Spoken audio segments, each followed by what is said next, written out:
ബംഗളൂരുവിലെ വളരെ പവർഫുള്ളായ ഒരു ഗുണ്ടാ നേതാവായാണ് രംഗ എന്ന കഥാപാത്രത്തെ ആവേശം സിനിമയിൽ ഫഹദ് ഫാസിൽ അവതരിപ്പിച്ചിട്ടുള്ളത്. സത്യത്തിൽ അത്തരം ചില ഗുണ്ടകൾ ബാംഗ്ലൂരു നഗരത്തിലുണ്ടോ? ഈ ഒരു കാര്യത്തെക്കുറിച്ച് പരിശോധിക്കുമ്പോൾ ഇന്ത്യയുടെ സിലിക്കൺ വാലി എന്ന് പോലും അറിയപ്പെടുന്ന ബാംഗ്ലൂർ നഗരത്തിന് ചതിയുടെയും വഞ്ചനയുടെയും കൊലപാതകത്തിൻ്റെയും ഹഫ്തയുടെയും ഒരുപാടധികം ഗുണ്ടകളുടെയും വലിയൊരു കഥ തന്നെ പറയാനുണ്ട് എന്ന കാര്യത്തെക്കുറിച്ച് നമുക്ക് മനസ്സിലാക്കാൻ സാധിക്കും. അവിടെ സിനിമയിലെ രംഗയെ പോലുള്ള ചില ജീവിക്കുന്ന കഥാപാത്രങ്ങളെ കൂടെ നമുക്ക് കാണാൻ സാധിക്കുന്നുണ്ട്. ഇന്ന് നിങ്ങളെ സ്വാഗതം ചെയ്യുന്നത് ബാംഗ്ലൂരു അധോലോകത്തിൻ്റെ യഥാർത്ഥ കഥയിലേക്കാണ്. Come back to A4, a flew here.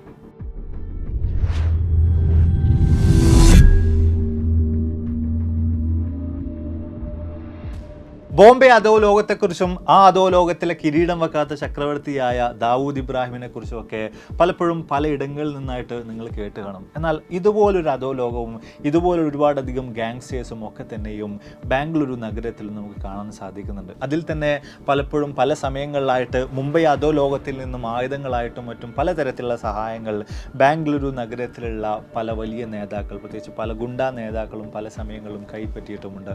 ഇവിടെയൊക്കെ തന്നെ പരിശോധിച്ച് നോക്കുകയാണെങ്കിൽ ബാംഗ്ലൂർ ആയിരുന്ന കാലഘട്ടത്തിൽ 1970കളിലാണ് വലിയ തോതിൽ തന്നെ ഇത്തരത്തിലുള്ള ഈ ഗാങ്സ്റ്റേഴ്സ് അല്ലെങ്കിൽ ഗുണ്ടാ നേതാക്കളൊക്കെ തന്നെയും ബാംഗ്ലൂർ നഗരത്തിൽ ഉദയം ചെയ്യുന്നത്.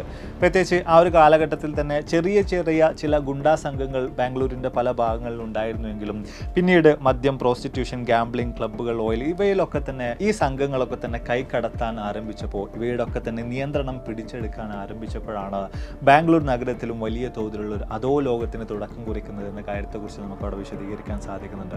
പ്രത്യേകിച്ച് നമ്മൾ പരിശോധിച്ച് നോക്കുമ്പോൾ ആ ഒരു കാലഘട്ടങ്ങളിൽ ആദ്യമായിട്ട് ഉദയം ചെയ്ത വ്യത്യസ്ത സംഘങ്ങളെ എല്ലാം കൂടെ ചേർത്ത് ഒരു ഗുണ്ടാ സംഘം അല്ലെങ്കിൽ ഒരു ഗാങ്സ്റ്റേഴ്സ് ലെവലിലേക്ക് ആദ്യമായിട്ട് ഉയർന്നു വന്നൊരു വ്യക്തി എന്ന് പറയുന്നത് മുന്നേ ഗൗഡ കൊടിഹള്ളി എന്ന് പറയുന്ന വ്യക്തിയാണ്.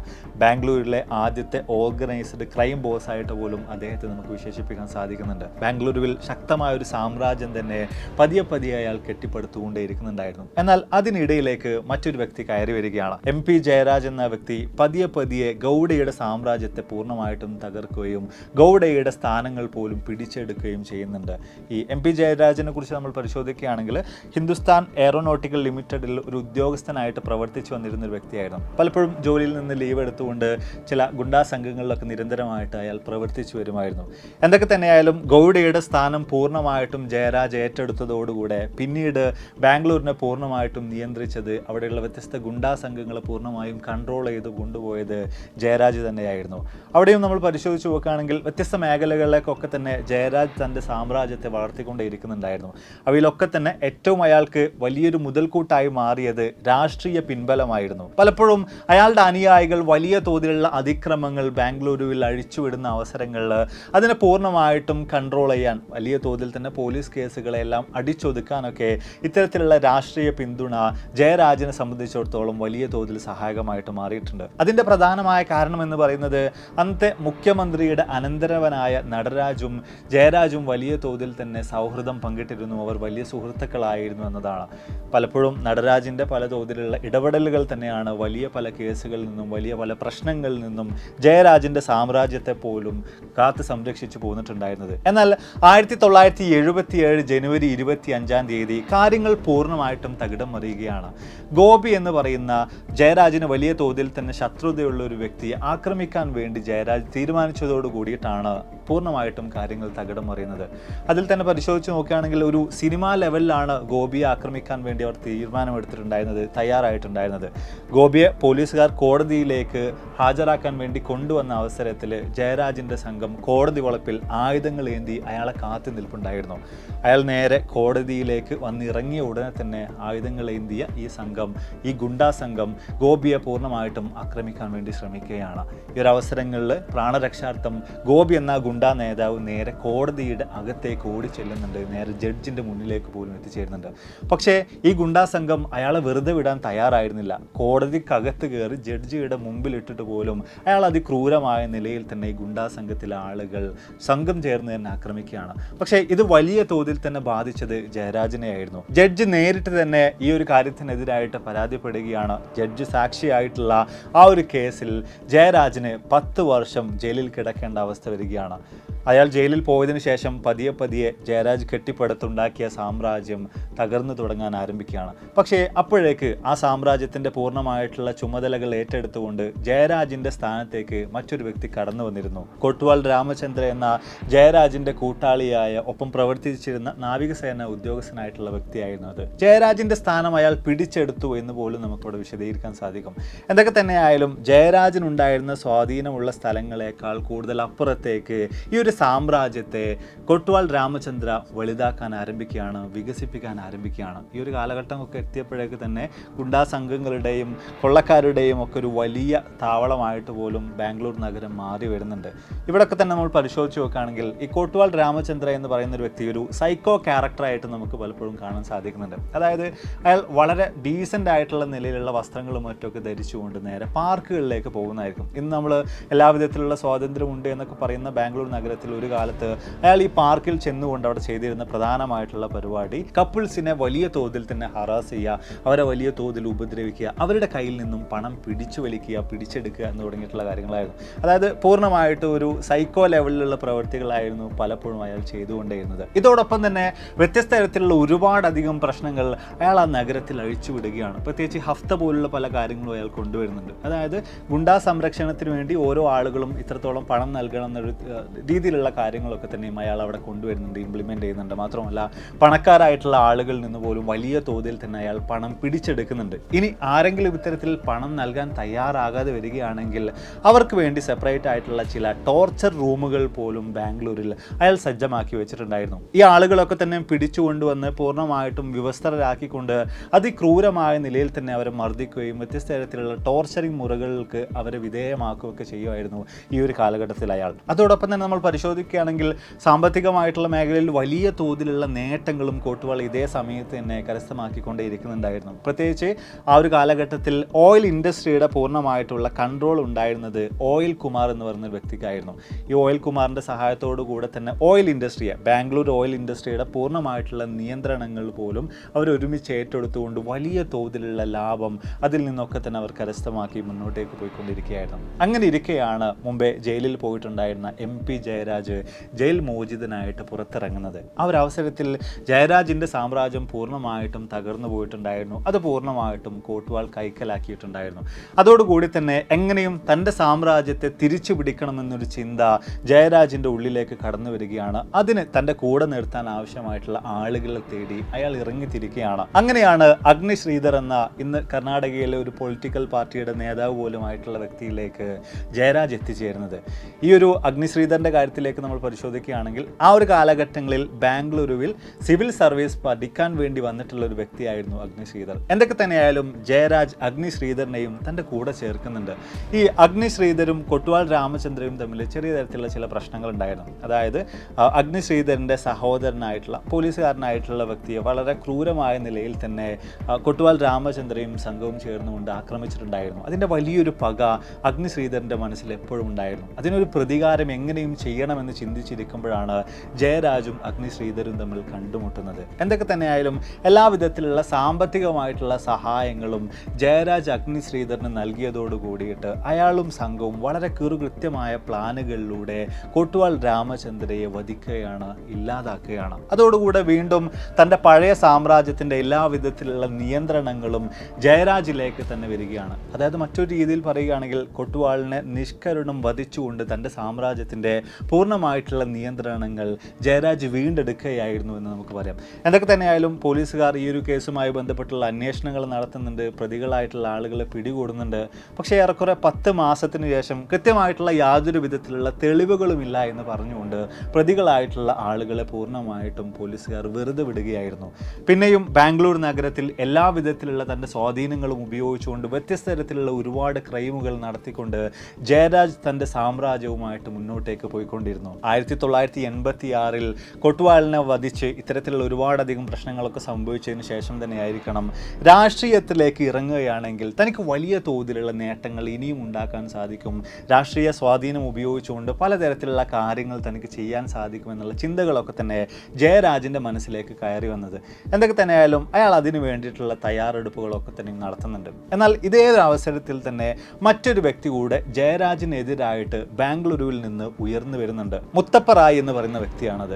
കൃത്യമായ നിലയിൽ തന്നെ വ്യത്യസ്ത ഗുണ്ടാ സംഘങ്ങളുമായിട്ടൊരു നെറ്റ്വർക്ക് തന്നെ ക്രിയേറ്റ് ചെയ്യാൻ അയാൾക്ക് സാധ്യമായിട്ടുണ്ടായിരുന്നു. അയാൾ ആക്ച്വലി ബാംഗ്ലൂരിലേക്ക് എത്തുന്ന അവസരത്തിൽ ഒരു ബാങ്കിൽ ഒരു സാധാരണ ക്ലർക്കായിട്ടാണ് ആദ്യകാലങ്ങളിലൊക്കെ ജോലി ചെയ്ത് വന്നിട്ടുണ്ടായിരുന്നത്.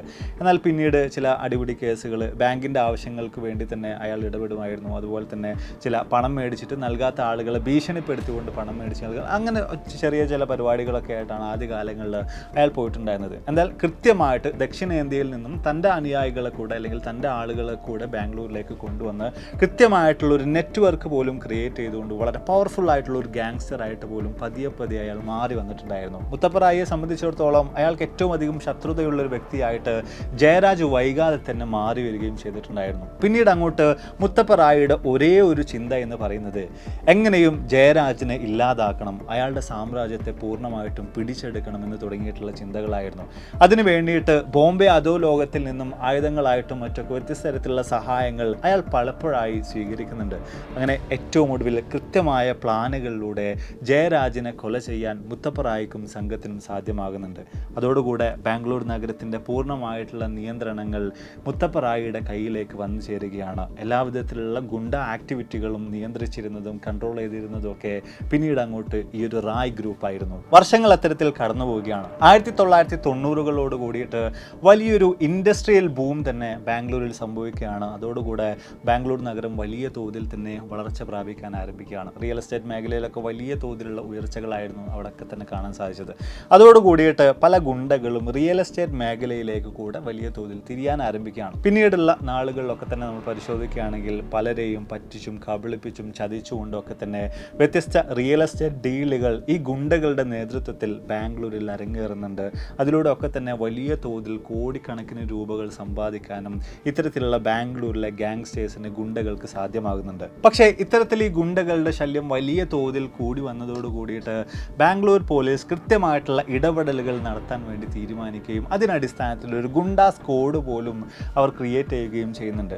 അപ്പോൾ അതിൻ്റെ അണ്ടറിൽ വ്യത്യസ്ത ഗുണ്ടകളുടെ പട്ടികകൾ തയ്യാറാക്കിക്കൊണ്ട് ചില ആളുകളെ എൻകൗണ്ടർ ചെയ്യുന്ന നിലയിലേക്ക് പോലുമുള്ള തീരുമാനങ്ങൾ ആ ഒരു കാലഘട്ടങ്ങളിൽ പോലീസുകാർ കൈക്കൊള്ളുന്നുണ്ട്. അതോടുകൂടെ പതിയെ പതിയെ മുത്തപ്പ റായിയുടെ നെറ്റ്വർക്കിന് തകർച്ച ആരംഭിക്കുകയാണ്.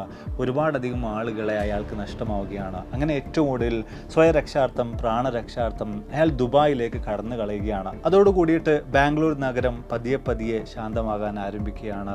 ഗുണ്ടകളുടെ വിളയാട്ടം പതിയെ അവസാനിക്കാൻ ആരംഭിക്കുകയാണ്. പിന്നീടുള്ള ഏതാനും വർഷങ്ങൾ പൂർണ്ണമായിട്ടുള്ള സമാധാനത്തോട് കൂടിയിട്ട് തന്നെയായിരുന്നു ബാംഗ്ലൂർ കടന്നു പോയിരുന്നത്.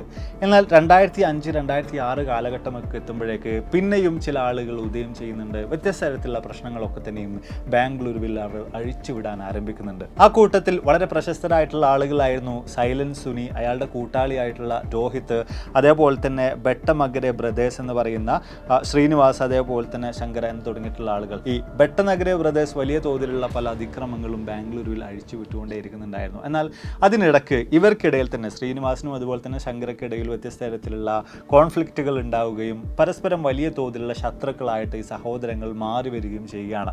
പിന്നീട് അങ്ങോട്ട് ബാംഗ്ലൂർ സാക്ഷ്യം വഹിച്ചത് ഈ രണ്ടാളുകളുടെയും നേതൃത്വത്തിലുള്ള സംഘം തമ്മിൽ പരസ്പരം ഏറ്റുമുട്ടുന്നതായിട്ടായിരുന്നു.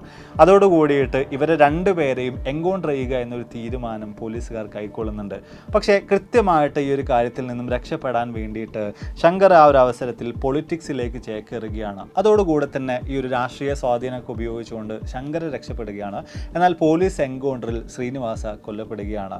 ഇവിടെയൊക്കെ തന്നെ നമ്മൾ പരിശോധിച്ച് നോക്കുകയാണെങ്കിൽ ഗുണ്ടകളുടെ വലിയൊരു വിളയാട്ടം തന്നെ ബാംഗ്ലൂരു നഗരത്തിൽ അല്ലെങ്കിൽ ബാംഗ്ലൂരിൽ ആ ഒരു കാലഘട്ടങ്ങളിലൊക്കെ നടന്നിട്ടുണ്ടായിരുന്നു. എന്തുകൊണ്ട് ആ ഒരു കാലഘട്ടങ്ങളിൽ കൃത്യമായിട്ടുള്ള ഇടപെടലുകൾ പോലീസുകാർ ആദ്യ കാലഘട്ടം മുതൽക്കേ തന്നെ ചെയ്തില്ല എന്ന കാര്യത്തെക്കുറിച്ച് നമ്മൾ പരിശോധിക്കുകയാണെങ്കിൽ ഈ ഗുണ്ടകൾക്കൊക്കെ തന്നെ വലിയ തോതിലുള്ള രാഷ്ട്രീയ സ്വാധീനം ഉണ്ടായിരുന്നു. അതിനാലാണ് പോലീസുകാർക്ക് പലപ്പോഴും പല വിട്ടുവീഴ്ചകളും അവിടെ ചെയ്യേണ്ടി വന്നിട്ടുള്ളത് എന്ന കാര്യത്തെക്കുറിച്ച് കൃത്യമായിട്ട് നമുക്ക് മനസ്സിലാക്കാൻ സാധിക്കുന്നുണ്ട്.